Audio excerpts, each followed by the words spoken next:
¿Qué más? ¿Cómo están? Bienvenidos y bienvenidas a un nuevo capítulo de Reflexiones sin pretensiones. Hoy tenemos un capítulo súper especial, el capítulo número 10. La verdad no puedo creer que ya vayamos 10 capítulos. El tiempo vuela y de verdad muchísimas gracias porque se tomen el tiempo de escucharnos y de compartirnos. Y sí, esperamos que se lleven después de cada capítulo alguna cosita que los haga reflexionar o algo para su día a día. De verdad lo apreciamos de todo corazón. Hoy volvemos a tocar un tema que ya habíamos hablado antes y es neurociencia básica para conocernos. Segunda parte. Comenzamos con un pequeño resumen del capítulo 4, que fue la primera parte de neurociencia básica, y luego comenzamos a hablar de los tres cerebros que tenemos cada uno de nosotros: el reptil, el límbico y el neocórtex. Cómo funciona cada uno y para qué evolucionamos esa parte del cerebro. Luego hablamos de los hemisferios, el derecho y el izquierdo, así como lo que se encuentra en la mitad, que se llama cuerpo calloso, y las diferencias entre los hombres y las mujeres respecto a la estructura del cerebro. Finalmente, hablamos sobre los mitos y creencias y algunas curiosidades útiles de esta máquina que tenemos sobre nuestros hombros. En general, creo que fue un capítulo muy interesante, muy chévere, y sí, no siendo más, espero que se lo disfruten.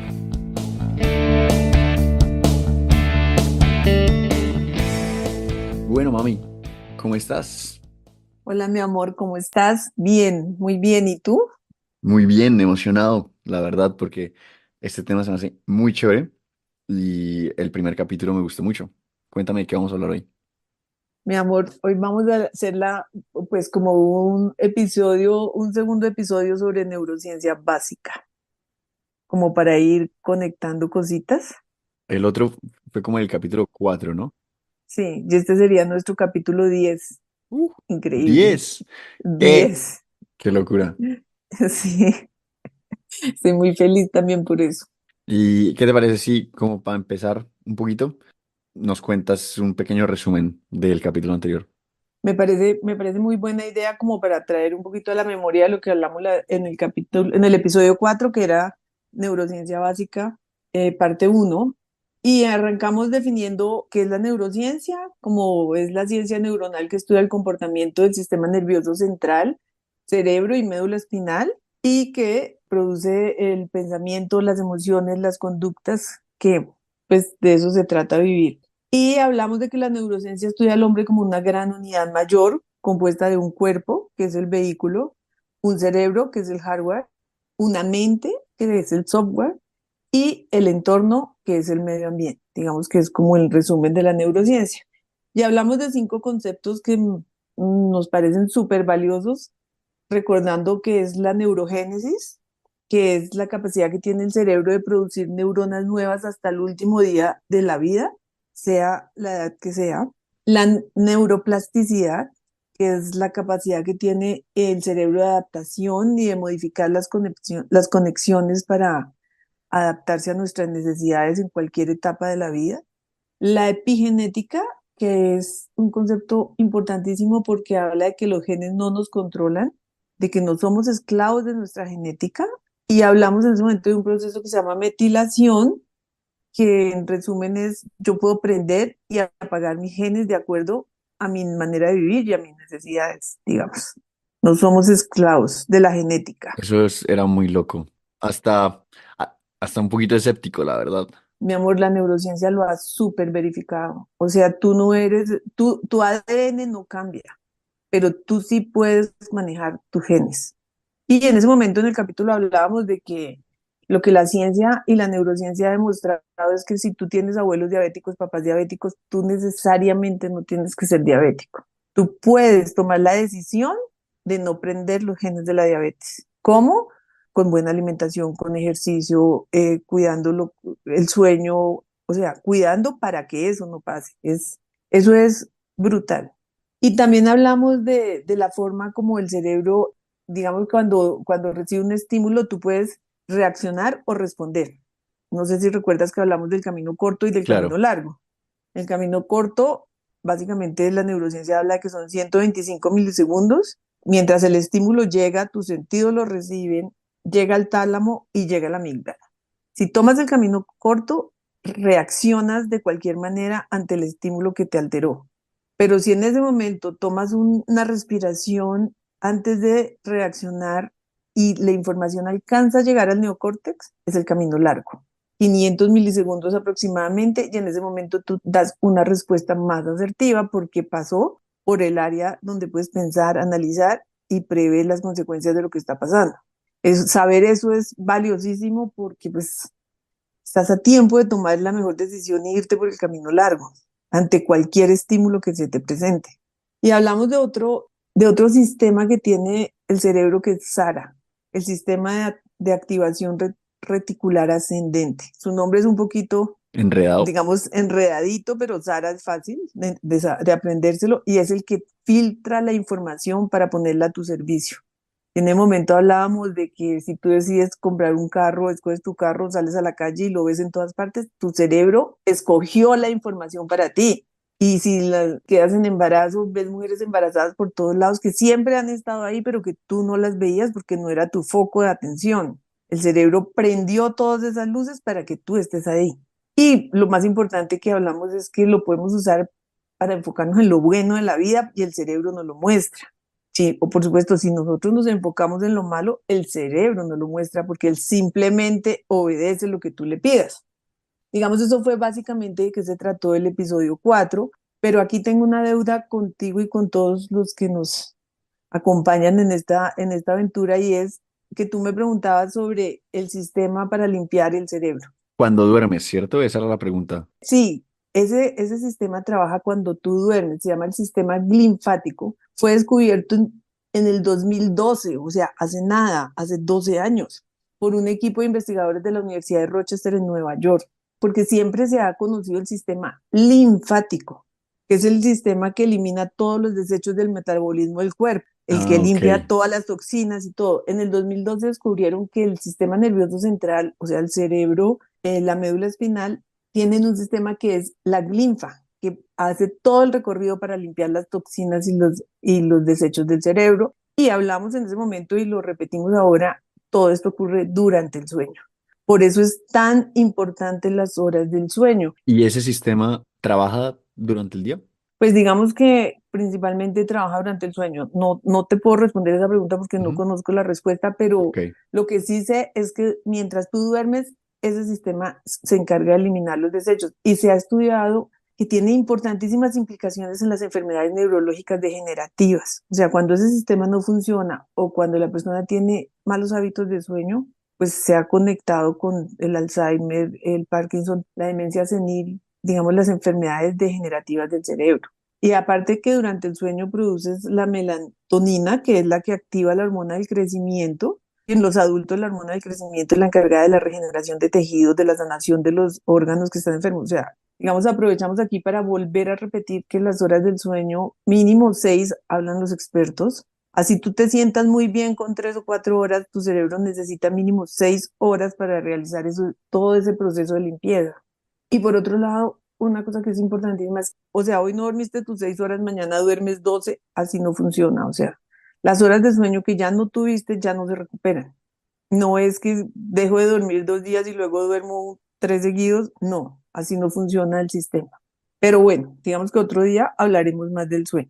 Por ahora, eso es como el resumen de todo lo que vimos en el episodio 4 y en ese momento también hablamos de que el cerebro no solo interpreta la realidad, sino que la crea. Quiero volver a repetir esto porque esto es súper importante. ¿Eso qué significaba? Eso significa que, digamos, cuando tú ves tu realidad, cada uno tiene su propia realidad, porque cada uno interpreta la realidad de afuera con sus propias creencias, con sus propios hábitos, con todo lo que ha aprendido en la vida. Cada uno tiene su propia interpretación de la realidad. El ejemplo ahí es el típico de la fiesta, ¿no? Tú vas a la misma fiesta, para ti fue buenísima, para tu amigo fue malísima, la comida estaba deliciosa, al otro le pareció inmunda. Cada quien interpreta la realidad de acuerdo a lo que tiene. El cerebro no solo interpreta la realidad, sino que también la crea, que es lo que hemos hablado. O sea, cuando tú te defines, te decides a ver todo lo bueno de la vida, independientemente de lo que esté pasando, estás creando una oportunidad todos los días. Claro. Ahí tengo una duda, no sé qué tanto tenga que ver, pero es que hace poquito escuché un dato curioso, bien interesante, y quiero saber si tiene que ver con esto. Y es que, por ejemplo, en una fiesta o en un viaje, la perspectiva de las personas de si el viaje o la fiesta fue buena depende casi, pues aquí me voy a inventar un número, pero un 80% en el final del viaje, en el final de la fiesta. O sea, si ese, o sea, puede que el viaje haya sido una pesadilla, que la fiesta haya sido horrible, pero si esas últimas 2 horas en la fiesta, esos últimos 2 días, ese último día en el viaje fue bueno, usualmente la gente calificaría el total como una buena experiencia. Pues digamos que no tengo la respuesta, pero me parece que la podría uno pensar como que el cerebro selecciona lo que quiere recordar. O sea, Claro, y es lo más fácil de recordar es ahorita al final. si la mejor parte del viaje fue el último día, pues claramente pues es mucho más fácil recordar esa parte buena. Pienso que contrario sería que si la mejor parte fue al principio y el resto del viaje fue un desastre, o el resto de la fiesta fue, pues tal vez no sirve igual, pero no. No, pero es que funciona también al revés en el sentido de que si el 80% del viaje fue bueno, pero los últimos 2 días no fueron tan buenos, la sensación es que, Claro, es que el viaje no fue tan bueno. O la experiencia, sí, fiesta, o sea, lo que sea. Pues no sé, lo escuché hace poquito. pero me parece que debe tener, pues que tiene mucho sentido porque es que es lo más fácil para recordar que tienes, ¿no? O sea, digamos, tú recuerdas más fácil lo que te acaba de pasar que lo que te pasó ayer. Claro. Y si eso te marca por bueno o por malo, si te marca, pues es lo que más vas a recordar. Se me ocurre, pues, Ujú. pero pues, no sé, pero Ok. claro, Sí, era una pequeña tangente. ok. Volviendo a nuestro tema, hablamos de que el cerebro es el hardware. El capítulo de hoy nos queremos como enfocar en el hardware, o sea, como en la estructura del cerebro, como hablar un poquito de esa parte física y fisiológica de la que está formado esta máquina tan maravillosa que tenemos encima de los hombros. Que lo que decías era que el cerebro crea. El cerebro no solo interpreta la realidad, sino que la crea, porque tus pensamientos son los creadores de la realidad. Y ese software que tienes instalado es el que te ayuda a crear la realidad. Tú decides qué aplicaciones instalas. Ujú. Pero ahorita vamos a hablar del hardware, o sea, de la estructura física de esa máquina. Y queremos arrancar por lo que la neurociencia conoce como el cerebro trino. El cerebro trino es que esta estructura, digamos, son tres cerebros que tenemos encima de los hombros. El cerebro reptil, que es se conoce como el cerebro más primitivo, y hizo su aparición hace 200 millones de años en los peces. Wow. Es el cerebro de la acción. Es el cerebro que está encargado de los procesos básicos, la respiración, el latido del corazón, el sistema digestivo, o sea, todo eso sobre lo que tú no tienes que estar pensando, tú no piensas que el corazón te tenga que latir o no, eso funciona por el cerebro reptil automáticamente. O sea, eso no es. Una pregunta, no, pues no sé qué tanto sentido tenga, pero esos movimientos involuntarios, o no sé cómo llamarlos, la verdad, el corazón, pulmones, eso va a través, o sea, cómo funciona por el cerebro, o sea, el cerebro es el que El cerebro reptil es el encargado de esas funciones no es vitales. el órgano solo como que sabe No, lo que no, tiene que no. hacer. El cerebro reptil es el encargado de mandar las instrucciones automáticas porque él es el encargado de esas funciones vitales. El cerebro reptil está formado por el tronco encefálico y el cerebelo, básicamente. Y es el responsable de que esos órganos trabajen de manera automática. O sea, él se encarga de eso y tú no tienes que. Por eso se desarrolló en los peces. ¿M? Ujú. Y es el cerebro de la supervivencia. O sea, es el que hablamos siempre de que cuando tú te quedas secuestrado por la amígdala, tú o reaccionas o huyes o te paralizas. ¿Me recuerdas? Cuando tomas el camino corto ante un estímulo, llega el estímulo, pasa por los sentidos, va al tálamo y llega a la amígdala. Si tú te quedas ahí, tú simplemente reaccionas. Entonces, digamos, el cerebro reptil, cuando tú reaccionas desde ahí, tienes tres opciones, porque es el cerebro que te garantiza la supervivencia. O atacas, o huyes, o te paralizas. Digamos, era, es el cerebro más básico y es el de la acción. O sea, por ejemplo, si tú vas caminando por la calle y de pronto viene una moto y te pita durísimo, tú brincas, ¿no? O sea, Claro. tú no sabes qué pasó, pero tú no piensas nada, tú brincas al andén o lo que sea. Eso ocurre en el cerebro reptil. Es ese acto de supervivencia que tú no te da tiempo de nada. Ujú. ¿Mm? Y entonces es el cerebro de la acción. El segundo cerebro es el cerebro límbico. se desarrolló hace aproximadamente 60 millones de años en los mamíferos y es el cerebro de sentir, es el cerebro emocional.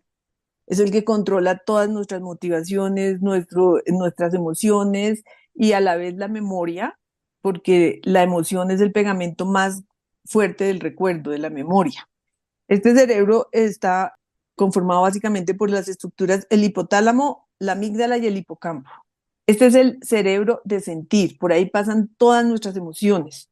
Por eso cuando tenemos inteligencia emocional, tenemos control sobre ese cerebro.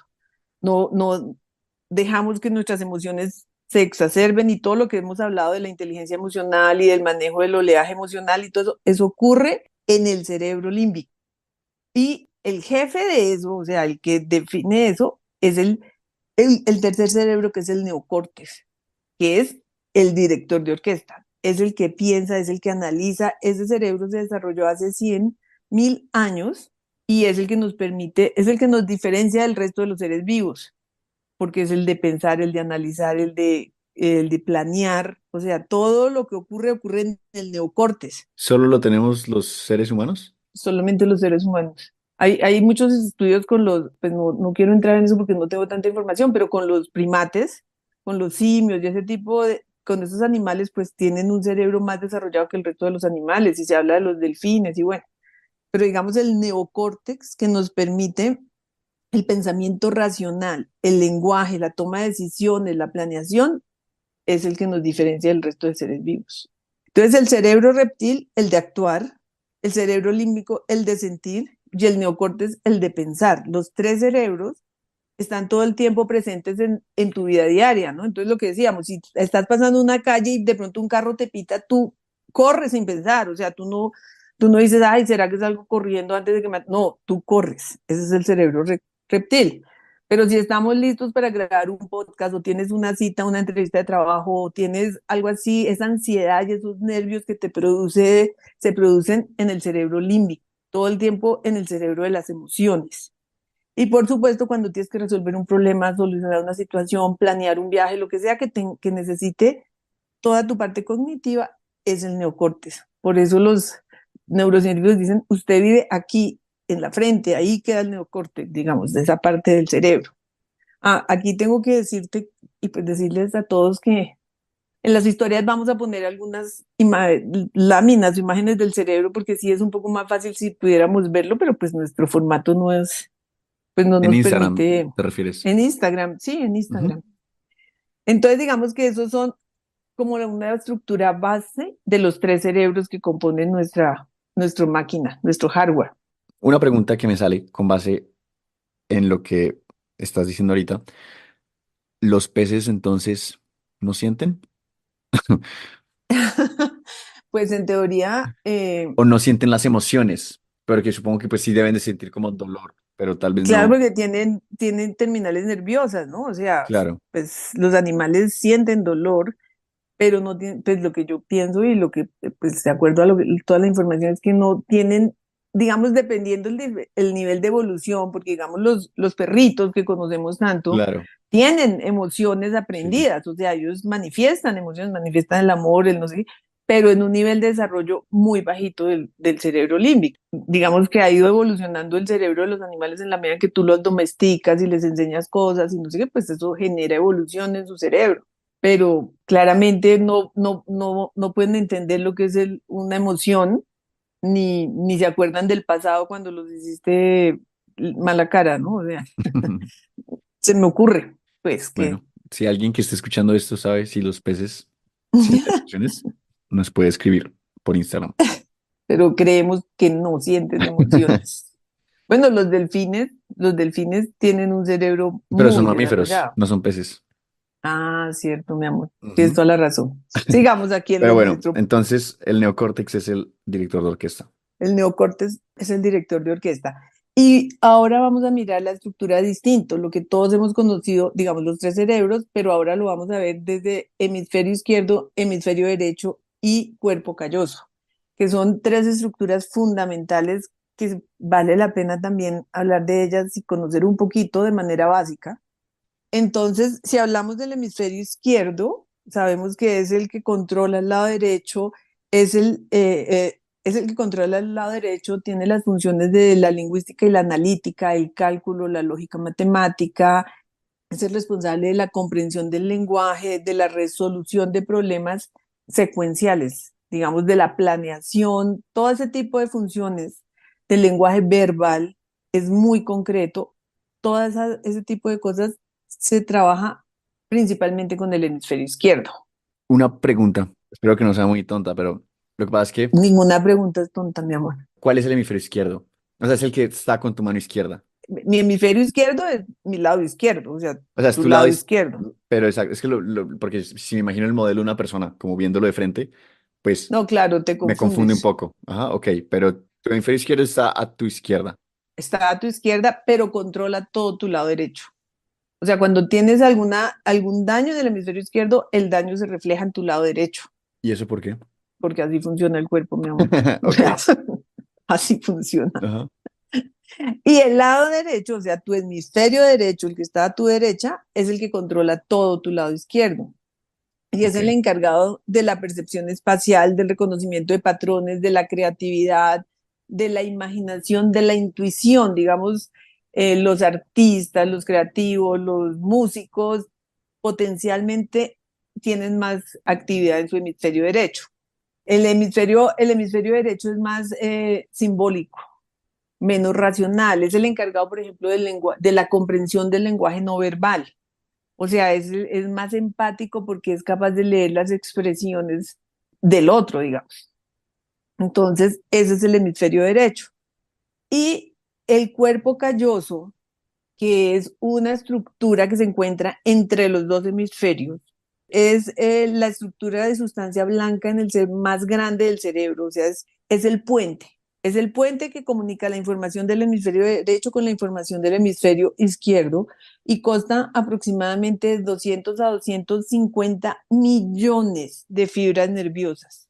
O sea, es el encargado de que la comunicación pase para un lado y para el otro correctamente. Entonces es una estructura importantísima porque es la que nos permite la integración de la información. Digamos, los hemisferios, eso es uno de los mitos que vamos a hablar, pero los hemisferios no trabajan solos. O sea, cuando un músico va a tocar guitarra, necesita la información para mover los dedos, necesita la información para leer la partitura, para ver la partitura, necesita la información para cantar.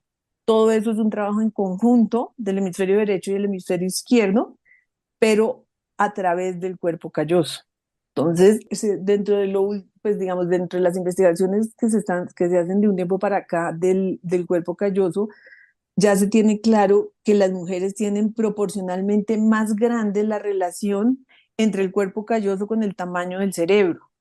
O sea, la relación del tamaño del cuerpo calloso al cerebro de las mujeres es mayor que en los hombres. ¿Y eso qué afecta? Y eso que implica, pues digamos, eso tiende a explicar por qué las mujeres podemos estar en tres conversaciones al tiempo y podemos pasar de un tema al otro sin mayor conflicto, que no le pasa a los hombres. Ellos van a cambiar de tema y tienen que hacer una pausa. Las mujeres, Comer chicle y subir escaleras es bien complicado. o sea, cuesta ratos. Digamos que la mayor cantidad de cuerpo calloso de las mujeres facilita la intercomunicación entre los dos hemisferios, lo cual viene a explicar lo que siempre hemos hablado de la diferencia entre el cerebro de los hombres y el cerebro de las mujeres. Y esos, los hemisferios se pueden como desarrollar, o sea, se pueden seguir trabajando. O sea, alguien que, por ejemplo, no sea tan artístico puede trabajar o puede, como el lado creativo, eso se puede trabajar. Claro, mi amor, ahí volvemos a la neuroplasticidad, o sea, tu cerebro está en capacidad de desarrollar todo lo que tú te sueñes. Por supuesto que sí, digamos, nosotros dos somos ingenieros, hemos hecho pues muchos estudios, muchos problemas matemáticos, pues por la carrera.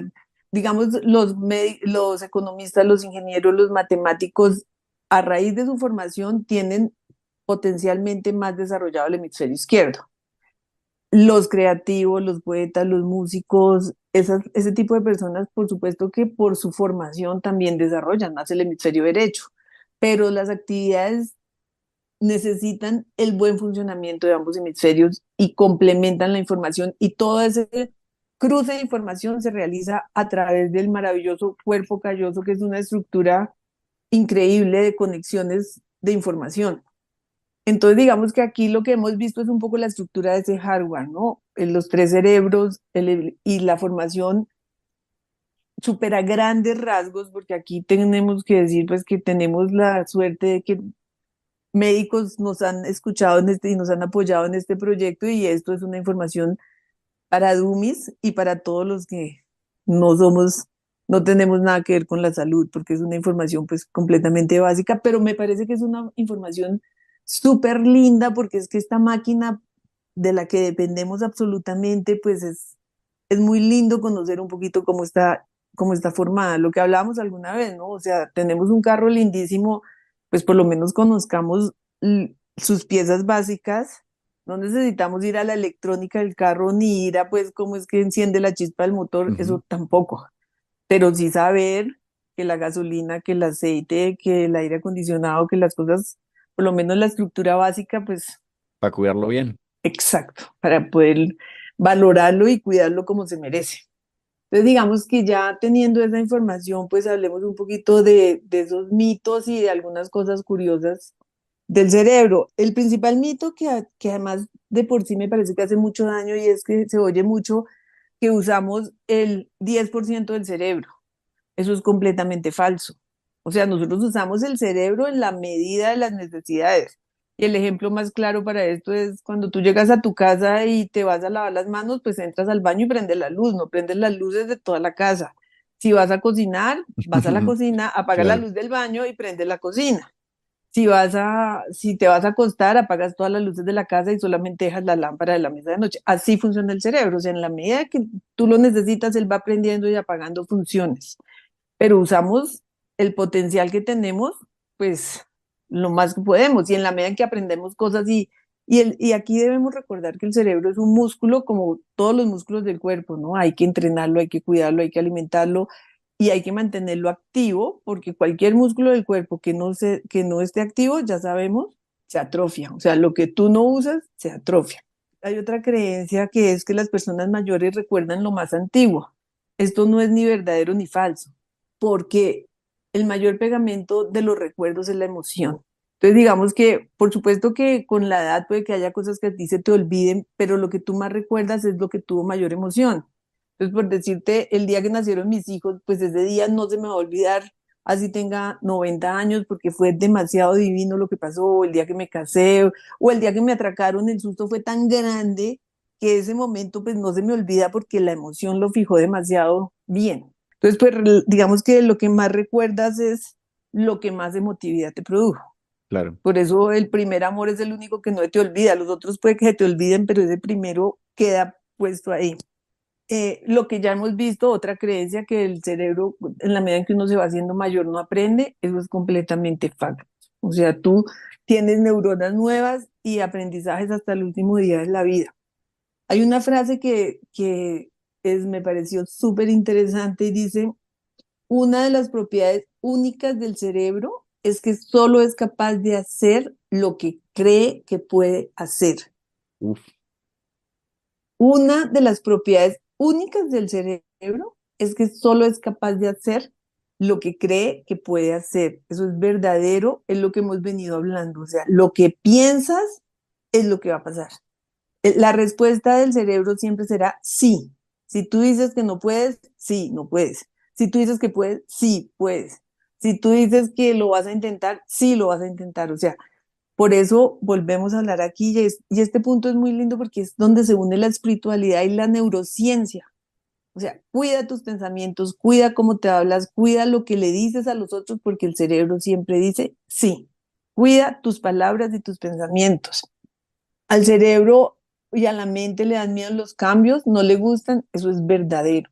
O sea, al cerebro no le gustan los cambios porque eso significa mayor consumo de energía. Por eso en el capítulo de hábitos hablábamos, cambiar un hábito es un tema de trabajo. Pues hay que hacerlo un día y otro día y otro día, porque el cerebro apenas le dé la oportunidad se devuelve, porque le gusta mucho su área de confort, lo que ya sabe hacer, no le gustan los cambios. Y aquí lo que hablamos de que si es diferente el cerebro del hombre y el cerebro de la mujer, verdadero. Somos diferentes. Ya lo vimos con el cuerpo calloso, el cuerpo calloso de la mujer es diferente al cuerpo calloso de los hombres. El peso del cerebro del hombre es aproximadamente 1,5 kilogramos. El de la mujer, pues, independiente, pues, ¿no? Del tamaño y tal, es 1,2 kilogramos.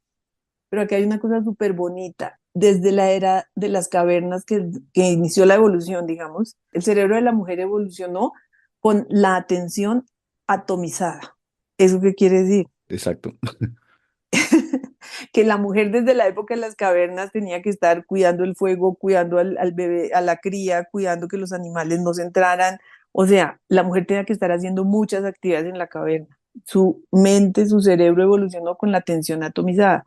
Contrariamente a la atención del hombre, evolucionó con una atención focalizada desde la época de las cavernas. Él tenía que ir a cazar el alimento, entonces tenía que enfocarse en cazar la fiera o el animal o el mamut y no se podía poner a distraerse con otras cositas porque lo tragaban o perdía la presa que los iba a alimentar. Entonces, desde siempre la atención del hombre ha evolucionado focalizada.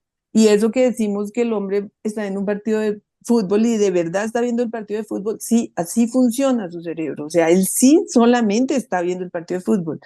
Como la mente de la mujer es distinta, ella puede estar cocinando, viendo la novela o trabajando y cuidando al bebé, porque así funciona, así evolucionó. Sí son diferentes, pero es muy lindo porque son muy complementarios, o sea, es una realidad.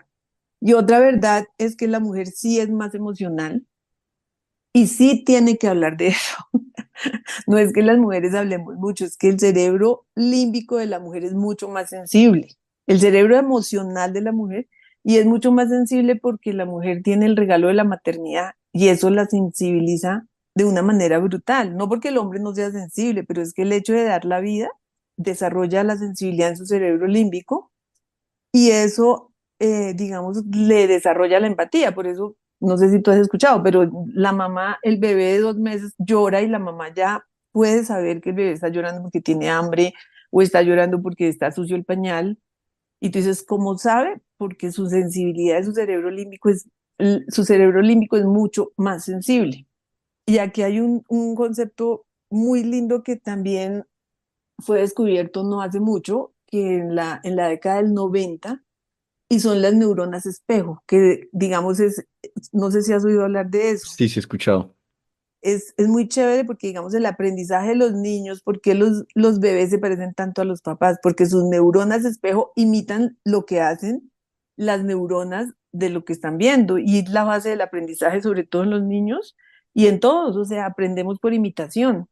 Y esto fue descubierto en la época de los 90 por un equipo de neurocientíficos de la Universidad de Parma en Italia, trabajando con lo que hablábamos, con los primates.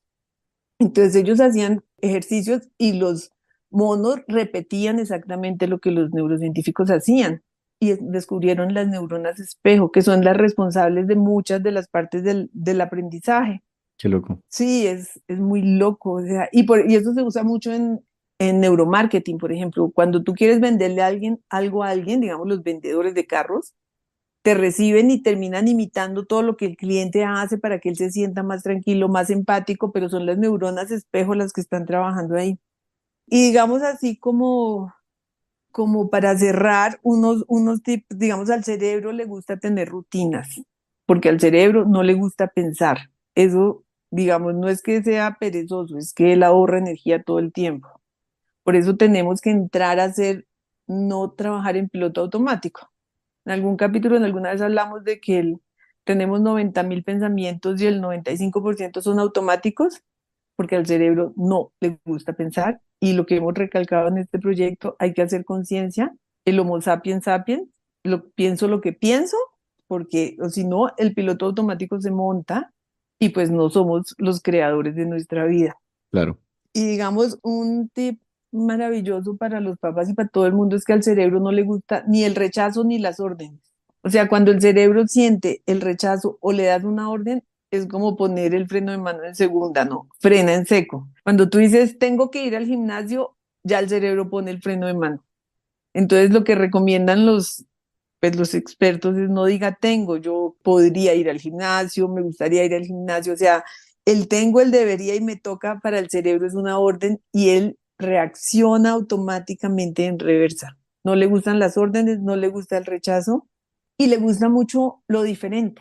Por eso, digamos, cuando va a salir el último computador, el último carro eléctrico, la última serie, esa expectativa, esa curiosidad, esa de saber cómo va a ser el último teléfono, por eso pues los vendedores de tecnología generan mucha expectativa, porque al cerebro de todo el mundo le encanta la curiosidad y le encanta el cambio.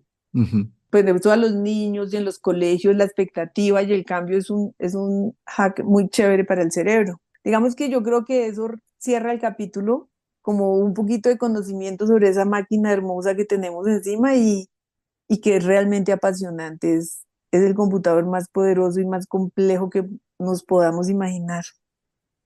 Es súper, súper interesante, de verdad. Me gustó muchísimo. Bueno, y con esto terminamos el capítulo número 10. Qué locura, de verdad. Mil gracias por escucharnos. Lo apreciamos y significa demasiado para nosotros. Al final lo que nosotros queremos es que te lleves algo de nuestra conversación para el día a día, tal vez algo que te quedes reflexionando o simplemente con que aprendas alguna curiosidad nueva. Nosotros nos damos por bien servidos. Muchas gracias por acompañarnos hasta este punto. Y pues nada, esto solo está empezando. Entonces, como siempre, si tienes algún tema que te gustaría que tratemos o alguna pregunta que te quedó de este capítulo, no dudes en escribirnos. Encuentras nuestros datos en la descripción del capítulo. Y no siendo más, nos vemos en 2 semanas.